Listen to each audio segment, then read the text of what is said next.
அப்போஸ்தலரின் நடபடிகள் அதிகாரம் 14. இக்கோனியா பட்டணத்திலே அவர்கள் இருவரும் யூதருடைய ஜெப ஆலயத்தில் பிரவேசித்து, யூதரிலும் கிரேக்கரிலும் திரளான ஜனங்கள் விசுவசிக்கத்தக்கதாக பிரசங்கித்தார்கள்.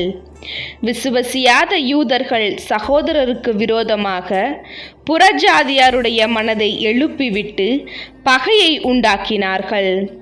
அவர்கள் அங்கே அநேக நாள் சஞ்சரித்து கர்த்தரை முன்னிட்டு தைரியம் உள்ளவர்களாய் போதகம் பண்ணினார்கள்.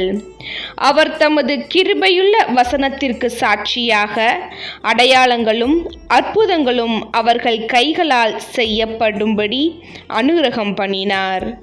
பட்டணத்து ஜனங்கள் பிரிந்து சிலர் யூதரையும் சிலர் அப்போஸ்தலரையும் சேர்ந்து கொண்டார்கள். இவர்களை அவமானப்படுத்தவும் கல்லெறியவும் வேண்டுமென்று புறஜாதியாருக்கு யூதரும் அவர்கள் அதிகாரிகளும் அமளி பண்ணுகையில், இவர்கள் அதை அறிந்து லிக்கவோலியா நாட்டிலுள்ள பட்டணங்களாகிய லீஸ்திராவுக்கும் தெர்பைக்கும் அவைகளின் சுற்றுப்புறங்களுக்கும் ஓடிப்போய் அங்கே சுவிசேஷத்தை பிரசங்கம் பண்ணினார்கள். லீஸ்திராவிலே ஒருவன் தன் தாயின் வயிற்றிலிருந்து பிறந்தது முதல் சப்பானியாயிருந்து ஒருபோதும் நடவாமல் கால்கள் விளங்காதவனாய் உட்கார்ந்து பவுல் பேசுகிறதை கேட்டுக்கொண்டிருந்தான். அவனை பவுல் உற்று பார்த்து, இரட்சிப்புக்கேற்ற விசுவாசம் அவனுக்கு உண்டென்று கண்டு, நீ எழுந்து காலூன்றி நிமிர்ந்து நில் என்று உரத்த சத்தத்தோடே சொன்னான். உடனே அவன் குதித்தெழுந்து நடந்தான். பவுல் செய்ததை ஜனங்கள் கண்டு, தேவர்கள் மனுஷ ரூபமெடுத்து நம்மிடத்தில் இறங்கி வந்திருக்கிறார்கள் என்று லிக்கவோனியா பாஷையிலே சத்தமிட்டு சொல்லி, பர்னபாவை யுப்பித்திர் என்றும் பவுல் பிரசங்கத்தை நடத்தினபடியினால் அவனை மெர்க்குரி என்றும் சொன்னார்கள்.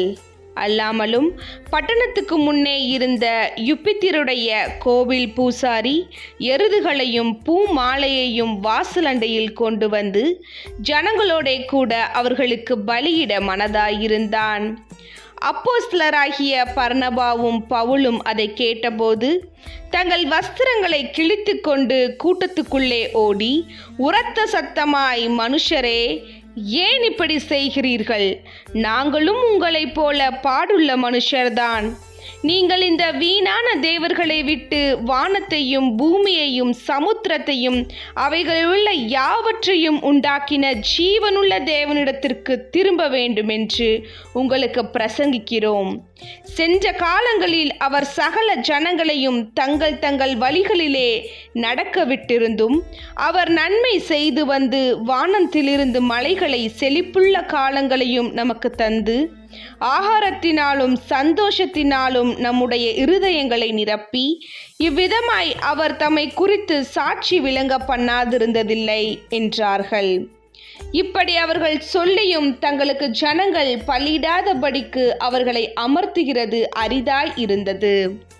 பின்பு அந்தியோக்கியாவிலும் இக்கோனியாவிலும் இருந்து சில யூதர்கள் வந்து ஜனங்களுக்கு போதனை செய்து பவுலை கல்லெறிந்து அவன் மரித்து போனான் என்று எண்ணி அவனை பட்டணத்துக்கு வெளியே இழுத்து கொண்டு போனார்கள். சீஷர்கள் அவனை சூழ்ந்து நிற்கையில் அவன் எழுந்து பட்டணத்திற்குள் பிரவேசித்து மறுநாளிலே பர்னபாவுடனே கூட தெர்பைக்கு புறப்பட்டு போனான். அந்த பட்டணத்தில் அவர்கள் சுவிசேஷத்தை பிரசங்கித்து அநேகரை சீஷராக்கின பின்பு லீஸ்திராவுக்கும் இக்கோனியாவுக்கும் அந்தியோக்கியாவுக்கும் திரும்பி வந்து சீஷருடைய மனதை திடப்படுத்தி விசுவாசத்திலே நிலைத்திருக்கும்படி அவர்களுக்கு புத்தி சொல்லி, நாம் அநேக உபத்திரவங்களின் வழியாய் தேவனுடைய ராஜ்யத்தில் பிரவேசிக்க வேண்டும் என்று சொன்னார்கள். அல்லாமலும் அந்த சபைகளில் அவர்களுக்கு மூப்பர்களை ஏற்படுத்தி வைத்து உபவாசித்து ஜெபம் பண்ணி அவர்கள் விசுவாசத்தை பற்றி கொண்டு கர்த்தருக்கு அவர்களை ஒப்புவித்தார்கள். பின்பு பிசிதியா நாட்டை கடந்து பம்பிலியா நாட்டிற்கு வந்து பெர்கே ஊரில் வசனத்தை பிரசங்கித்து அத்தலியா பட்டணத்திற்கு போனார்கள்.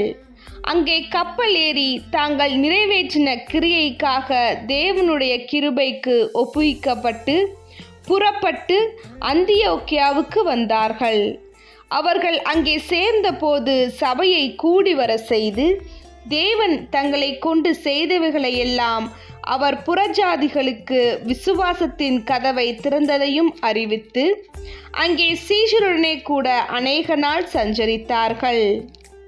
அதிகாரம் 15. சிலர் யூதேயாவிலிருந்து வந்து, நீங்கள் மோசேயினுடைய முறைமையின்படியே விருத்த சேதனம் அடையாவிட்டால் இரட்சிக்கப்பட மாட்டீர்கள் என்று சகோதரருக்கு போதகம் பண்ணினார்கள். அதனாலே அவர்களுக்கும் பவுல், பர்னபா என்பவர்களுக்கும் மிகுந்த வாக்குவாதமும் தர்க்கமும் உண்டான போது, அந்த விஷயத்தின் நிமித்தம் பவுலும் பர்னபாவும் அவர்களை சேர்ந்த வேறு சிலரும் எருசலேமில் இருக்கிற அப்போஸ்தலரிடத்திற்கு மூப்பரிடத்திற்கும் போக வேண்டும் என்று தீர்மானித்தார்கள்.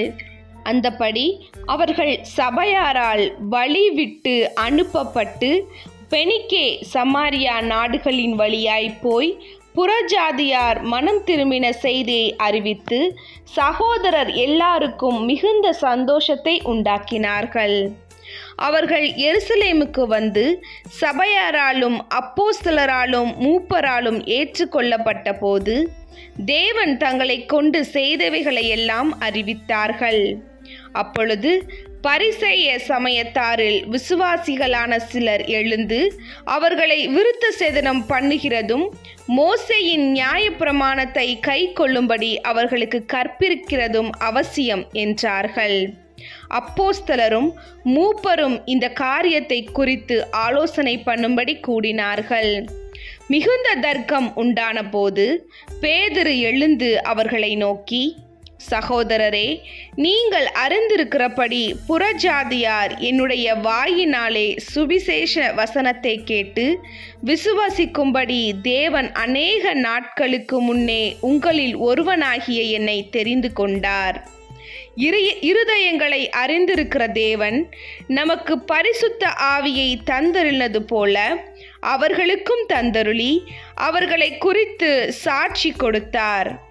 விசுவாசத்தினாலே அவர்கள் இருதயங்கள் அவர் சுத்தமாக்கி நமக்கும் அவர்களுக்கும் யாதொரு வித்தியாசமும் இராதபடி செய்தார். இப்படி இருக்க நம்முடைய பிதாக்களாலும் நம்மாலும் சுமக்க கூடாதிருந்த நுகத்தடியை சீஷர் கழுத்தின் மேல் சுமத்துவதினால் நீங்கள் தேவனை சோதிப்பானேன்? கர்த்தராகிய இயேசு கிறிஸ்துவின் கிருபையினாலே அவர்கள் இரட்சிக்கப்படுகிறது எப்படியோ அப்படியே நாமும் இரட்சிக்கப்படுவோம் என்று நம்பியிருக்கிறோமே என்றார். அப்பொழுது கூடி வந்திருந்த யாவரும் அமர்ந்திருந்து பர்னபாவும் பவுலும் தங்களை கொண்டு தேவன் புறஜாதிகளுக்குள்ளே செய்த அடையாளங்களையும் அற்புதங்கள் யாவையும் விவரித்து சொல்ல கேட்டார்கள். அவர்கள் பேசி முடிந்த பின்பு யாக்கோபு அவர்களை நோக்கி, சகோதரரே, எனக்கு செவி கொடுங்கள். தேவன் புறஜாதிகளினின்று தமது நாமத்திற்காக ஒரு ஜனத்தை தெரிந்து கொள்ளும்படி முதல் அவர்களுக்கு கடாட்சி தருளின விதத்தை சிமியோன் விவரித்து சொன்னாரே, அதற்கு தீர்க்கதரிசிகளுடைய வாக்கியங்களும் ஒத்திருக்கிறது. எப்படியெனில் மற்ற மனுஷரும் என்னுடைய நாமம் தரிக்கப்படும் சகல ஜாதிகளும் கர்த்தரை தேடும்படிக்கு நான் இதற்கு பின்பு திரும்பி வந்து விழுந்து போன தாவீதின் கூடாரத்தை மறுபடியும் எடுப்பித்து அதிலே பழுதாய் போனவைகளை மறுபடியும் சீர்படுத்தி அதை செவ்வையாக நிறுத்துவேன் என்று இவைகளை எல்லாம் செய்கிற கர்த்தர் சொல்கிறார் என்று எழுதியிருக்கிறது. உலக தோற்றம் முதல் தேவனுக்கு தம்முடைய கிரியைகள் எல்லாம் தெரிந்திருக்கிறது. ஆதலால் புறஜாதிகளில் தேவனிடத்தில் திரும்புகிறவர்களை கலங்க பண்ணலாகாதென்றும் விக்கிரங்களுக்கு படைத்த அசூசியானவைகளுக்கும் வேசித்தனத்திற்கும் நெருங்குண்டு செத்ததிற்கும் இரத்தத்திற்கும் விலகி இருக்கும்படி அவர்களுக்கு நாம் எழுத வேண்டுமென்று நான் தீர்மானிக்கிறேன். மோசேயின் ஆகமங்கள் ஓய்வு நாள்தோறும் ஜெப ஆலயங்களில் வாசிக்கப்பட்டு வருகிறபடியால் பூர்வ காலம் தொடங்கி சகல பட்டணங்களிலும் அந்த ஆகமங்களை பிரசங்கிக்கிறவர்களும் உண்டே என்றான். அப்பொழுது தங்களில் சிலரை தெரிந்து கொண்டு பவுலோடும் பர்னபாவோடும் அந்தியோக்கியாவுக்கு அனுப்புகிறது. அப்போஸ்தலருக்கும் மூப்பருக்கும் சபையார் எல்லாருக்கும் நலமாக கண்டது. அவர்கள் யாரென்றார், சகோதரரில் விசேஷித்தவர்களாகிய பர்சபா என்னும் மறுபேர் கொண்ட யூதாவும் சீலாவுமே. இவர்கள் கையில் அவர்கள் எழுதி கொடுத்தனுப்பின நிருபமாவது, அப்போஸ்தலரும் மூப்பரும் சகோதரருமாகிய நாங்கள் அந்தியோக்கியாவிலும் சீரியாவிலும் சிலசேவியாவிலும் இருக்கும் புறஜாதியாராகிய சகோதரருக்கு வாழ்த்துதல் சொல்லி எழுதிய நிருபம் என்னவென்றால், எங்களால் கட்டளை பெறாத சிலர் எங்களிடத்திலிருந்து புறப்பட்டு நீங்கள் விருத்த சேதனமடைய வேண்டுமென்றும் நியாய பிரமாணத்தை கை கொள்ள வேண்டுமென்றும் சொல்லி இப்படிப்பட்ட வார்த்தைகளால் உங்களை கலக்கி உங்கள் ஆத்துமாக்களை புரட்டினார்கள் என்று நாங்கள் கேள்விப்பட்டபடியினாலே நம்முடைய கர்த்தராகிய இயேசு கிறிஸ்துவின் நாமத்திற்காக தங்கள் பிராணனையும் ஒப்புக்கொடுக்க துணிந்தவர்களுக்கும் எங்களுக்கும் பிரியமானவராய் இருக்கிற பர்னபா பவுல் என்பவர்களோடு கூட எங்களால் தெரிந்து கொள்ளப்பட்ட சில மனுஷரை உங்களிடத்திற்கு அனுப்புகிறது ஒருமனப்பட்டு கூடின எங்களுக்கு நலமாக கண்டது. அந்தபடியே யூதாவையும் சீலாவையும் அனுப்பியிருக்கிறோம். அவர்களும் இவைகளை வாய்மொழியாக உங்களுக்கு அறிவிப்பார்கள். எவையெனில், விக்கிரகங்களுக்கு படைத்தவைகளுக்கும் இரத்தத்திற்கும் நெருங்கொண்டு செத்ததற்கும் வேசித்தனத்திற்கும் நீங்கள் விலகியிருக்க வேண்டும் என்பதே. அவசியமான இவைகள் எல்லாம் பாரமான வேறொன்றையும் உங்கள் மேல் சுமத்தாதிருப்பது பரிசுத்த ஆவிக்கும் எங்களுக்கும் நலமாக கண்டது. இவைகளுக்கு விலகி நீங்கள் உங்களை காத்து கொள்வது நலமாயிருக்கும், சுகமாய் இருப்பீர்களாக என்று எழுதினார்கள். அவர்கள் அனுப்பிவிடப்பட்டு அந்தியோக்கியாவுக்கு வந்து சபையை கூடி வர செய்து நிருபத்தை ஒப்புவித்தார்கள். அதை அவர்கள் வாசித்து அதனால் உண்டாகிய ஆறுதலுக்காக சந்தோஷப்பட்டார்கள்.